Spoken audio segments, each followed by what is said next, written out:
जल है तो कल है। जल हमारी साझा संपत्ति है और हम उसका प्रयोग इस प्रकार नहीं कर सकते हैं कि अन्य लोग अपने जलाधिकार से वंचित हो जाएं।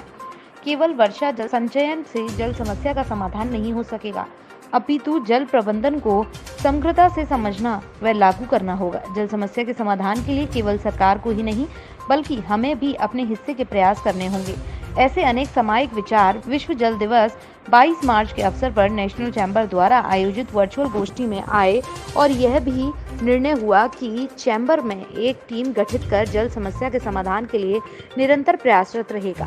वर्चुअल गोष्ठी को प्रारंभ करते हुए चैम्बर अध्यक्ष मनीष अग्रवाल ने कहा कि गिरते हुए भूगर्भ जल स्तर और पानी की निरंतर कमी को देखते हुए हमें निरंतर चिंतन करना है, प्रयास करने होंगे और समाज को एकजुट कर जागृति उत्पन्न करनी होगी ताकि समस्या के कारगर समाधान के लिए चौतरफा प्रयास हो सके। भूगर्भ जल का स्तर निरंतर गिर रहा है, वह अत्यंत चिंता का विषय है और समय रहते हुए हमें जागना ही होगा।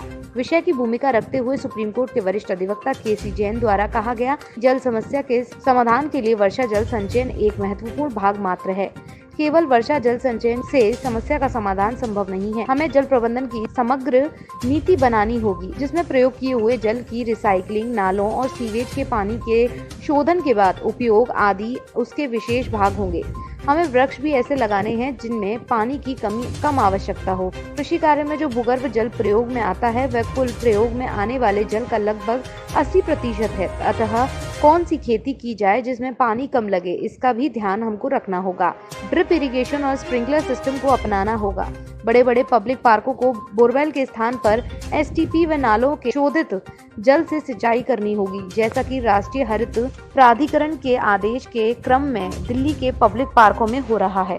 वरिष्ठ पत्रकार एवं जलाधिकारी फाउंडेशन से जुड़े राजीव सक्सेना ने जल के उपलब्ध अनेक स्रोतों की ओर ध्यान दिलाया।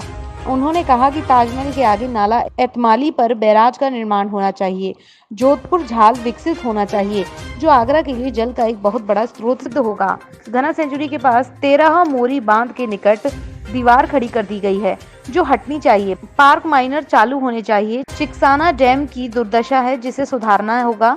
ड्रेनेज मास्टर प्लान बनाना चाहिए और नालियों का पानी सीवर लाइन में नहीं जाना चाहिए। कम्युनिटी ट्रीटमेंट प्लांट बनाने चाहिए। ताजमहल के चारों ओर पॉन्डिंग होनी चाहिए। फैसले बड़े दिल से करने होंगे।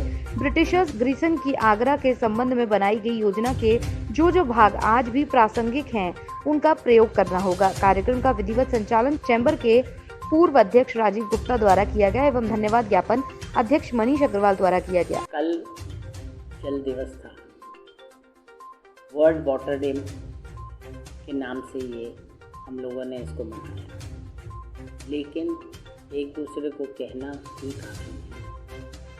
जल संचय करना हम सब लोगों की जिम्मेदारी है।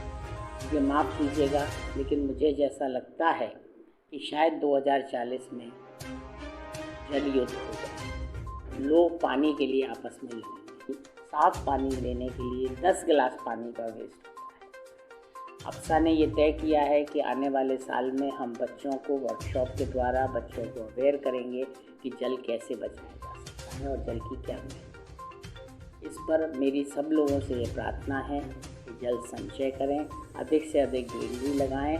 हर जगह हर एक आदमी को मालूम है कि कैसे वाटर हार्वेस्टिंग कर सकते हैं हम। छोटे मिसाल के तौर पर कल हम लोगों ने ये भी तय किया है कि जितने पार्क हैं कॉलोनी में, उनको 1 फुट हम नीचा रखें। उससे क्या होगा कि 1 फुट जब पानी भरेगा वो 2 या 3 दिन में नीचे चला जाएगा, तो कम से कम पानी नीचे तो जाएगा, जल तो संचय होगा। इस सब के साथ जल दिवस पर सबको बहुत बहुत शुभकामनाएं। बच्चों को बहुत बहुत